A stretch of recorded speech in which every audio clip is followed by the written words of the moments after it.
Fala pessoal, a gente vai continuar aqui falando de um episódio que aconteceu no comecinho da República Oligárquica, ali no governo Prudente de Moraes. No entanto, para a gente entender esse episódio, precisamos ir mais longe e entender um contexto maior que diz respeito ao sertão do Nordeste brasileiro, ali no final do século XIX e começo do século XX. Pessoal, quando a gente trata do sertão do Nordeste brasileiro, a gente está falando de uma região bem complicada, né? Porque historicamente se desenvolveu ali a lógica da agroexportação, baseado no latifúndio, na grande propriedade agrícola. Né? Vamos ver ali uma lógica excludente no que diz respeito à questão da terra, né? Poucas pessoas possuem a maior parte das terras. E a questão da terra em si, o fato de que poucos possuem muitas terras e a grande maioria não tem nada, é obrigada a viver trabalhando ali para um senhor de terras, né, para um coronel, como eram chamados. Isso vai tornar o sertão do Nordeste um lugar caracterizado pela pobreza, pela violência, pela servidão, pela semi-servidão e pela exclusão social da maior parte dessa população. No final das contas, as condições do sertanejo, do nordestino, eram péssimas, né? A alimentação, a sobrevivência, de maneira geral, trabalhando ali para um senhor de terras, se não cumprisse os seus deveres, tinham lá os jagunços, né? Os jagunços que executavam a violência era o braço armado dos senhores de terras. Vamos ver ali, pessoal, que esse sujeito não tinha como sair daquela condição. Ele não tinha como fugir, né? Para onde ir, quais as opções. Então ele tinha que se submeter. Logo, essa violência institucional, essa violência instituída, que vem desde, se a gente pensar bem, vem desde o início da colonização, né? Para a maior parte dessa população, que a gente vê muito bem na literatura brasileira, né? Morte e Vida Severina, Os Sertões, né? E tantas outras obras que retratam o Nordeste, a gente vê muito bem a condição sofrida desse sertanejo. E diante disso, ali no final do século XIX, começo do século XX, vão aparecer alguns fenômenos que vão se destacar, vão acabar saltando aos olhos e ganhando projeção, algumas vezes nacional, como a gente vai ver aqui. Né? Dois fenômenos. O primeiro deles, pessoal, é o que a gente chama de banditismo social. O banditismo social, ele vai além do banditismo tradicional, né? Da marginalidade, da exclusão pela exclusão, a violência pela violência. Ele está relacionado a uma questão social, a um contexto social, e ele acaba ganhando características próprias. Né? No caso do sertão do Nordeste, esse banditismo social acabou ficando conhecido como o cangaço. Pessoal, no final do século XIX, começo do século XX, até meados ali, né, da primeira metade do século XX, a gente vai ver o destaque para bandos armados de sertanejos que se armavam diante da situação, diante dessa condição que eu apresentei para vocês. Eles se armavam e usavam da violência para sobreviver. Eles atacavam fazendas, eles atacavam vilas, cidades, eles matavam e, enfim, não era uma violência pela violência no sentido em que há um contexto.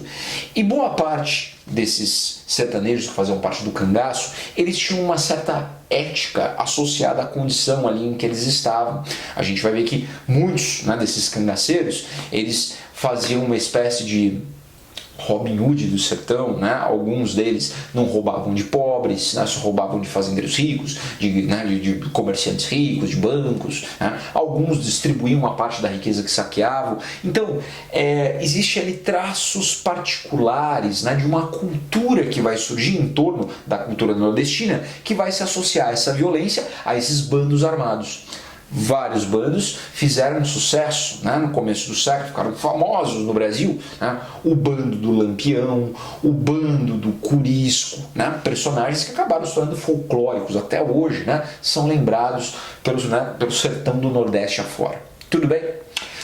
No entanto, o outro fenômeno que eu vou falar para vocês é o fenômeno que nos interessa pelo fato que vai acontecer aqui no governo Prudente de Moraes, que é um fenômeno que genericamente nós chamamos de messianismo, beleza? Messianismo. O messianismo, ele está associado a uma questão religiosa, tudo bem? É mais ou menos a ideia de esse sertanejo não tem muito para onde correr. Numa situação de extrema pobreza, fome, desespero, para onde você corre? Alguns vão correr para a violência, vão usar da violência para sobreviver, outros vão apelar à fé. No entanto, essa fé, ela vai aí beirar o fanatismo religioso. É uma fé, pessoal, que vai estar vinculada, geralmente, a líderes messiânicos, conhecidos aí como beatos, os beatos, tá? Que eram pessoas sem vínculo com a Igreja Católica. Lembrando que o Brasil era um país católico, né? Até o final do século XIX, quase que em 100%, estava na Constituição do Império, não é mesmo? Então, esses sujeitos não eram vinculados à Igreja Católica, eles não eram padres, eles não eram membros do clero, mas eles saíam pregando a religião católica do jeito deles, com as suas devidas adaptações, vamos dizer assim, né? Então o messianismo foi um fenômeno de líderes messiânicos, de beatos, que saíam pelo sertão do Nordeste pregando a palavra de Deus e adaptando as condições, né? Então não é o catolicismo puro e simples, é um catolicismo um pouco sincrético. Sincrético é mistura religiosa, tá? Quando você mistura elementos de religiões diferentes. Então a gente vai ver, por exemplo, que o messianismo que a gente vai estudar aqui vai remeter a lendas do rei Arthur, vai aparecer lá no meio do discurso, né, desse movimento que a gente vai tratar em específico, o sebastianismo, né, que era uma lenda lá de Portugal. Eles vão misturando coisas, né? Misturando coisas. Pois bem, especificamente, portanto, desse episódio que eu vou retratar para vocês, a gente precisa conhecer um cara chamado Antônio Maciel, que ficou conhecido como Antônio Conselheiro, não é mesmo? O Conselheiro, pessoal, ele nasceu ali no Nordeste, né? Nasceu numa família pobre, porém ele teve condições de aprender a ler, a escrever, virou funcionário público, até onde a gente conhece, né, da história dele, virou funcionário público, e um belo dia a gente não tem mais notícia dele, a biografia some, né? Dizem que ele brigou com a mulher parece que, né, foi embora, ele deu uma pirada e sumiu. Vamos ficar uns 2 anos sem ter documentação sobre o paradeiro do tal do Antônio Maciel até então. 2 anos depois, ele ressurge ali no final do século XIX como Antônio Conselheiro.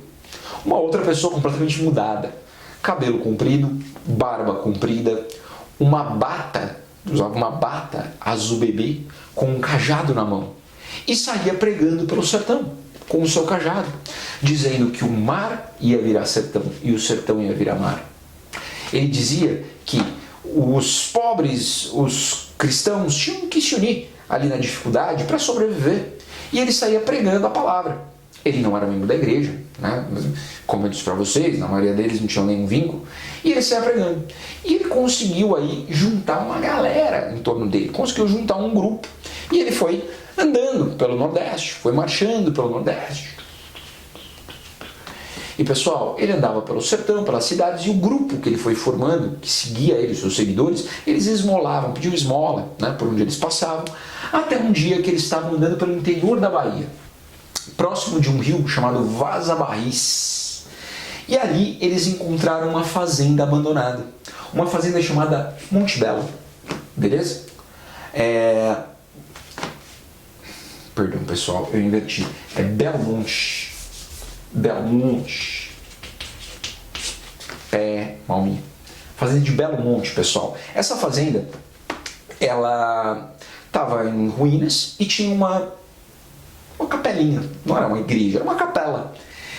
E o conselheiro teve meio que uma visão, ele falou, vamos ficar aqui, vamos se fixar aqui. E ele estabeleceu ali um projeto, vamos dizer assim, né? Estabeleceu ali um projeto, falou, olha, a gente se fixa, todo mundo planta, todo mundo colhe, a gente reconstrói essa capela, vai se tornar o centro ali aqui do nosso arraial, né, da nossa vila. Todo mundo planta, todo mundo colhe e distribui entre nós, vamos ficar por aqui. Pode ser, beleza? Vamos. Reconstruíram a capelinha, pessoal, e fizeram uma vila. E criaram um sistema comunitário de sobrevivência. Essa fazenda ficou conhecida na região também ficou conhecida como Canudos, Arraial de Belo Monte ou Arraial de Canudos. Canudos acabou se tornando o nome mais conhecido. Ele funda Canudos, pessoal, dentro de um regime comunitário de sobrevivência. Todo mundo planta, colhe e divide entre si. E o negócio vai dar certo. Vai dar muito certo. Ele vai se colocar, o conselheiro vai se colocar como o líder da comunidade, beleza? E ele vai prosperar. A comunidade Canudos vai prosperar. E várias pessoas que viviam nessa condição vai ver em Canudos uma saída, vai ver em Canudos uma chance de ter uma vida melhor. O que vai começar a acontecer? Um monte de gente começa a ir para lá. E Antônio Conselheiro acolhia os pobres, os miseráveis, acolhia, né? Eles foram se ajeitando, aproveitaram que tinha um riozinho ali, né, que dava fertilidade para o solo, e a comunidade foi crescendo, crescendo, crescendo, crescendo, e virou, pessoal, uma verdadeira cidade. Canudos se tornou uma grande cidade no interior da Bahia. Olha isso. Comandada por Antônio Conselheiro, que era o chefe político e espiritual dessa comunidade, vamos dizer assim. Beleza? No entanto, isso vai incomodar, pessoal. Vai incomodar muita gente. Vamos ver aqui que os senhores de terras vão ficar incomodados de perder a sua mão de obra.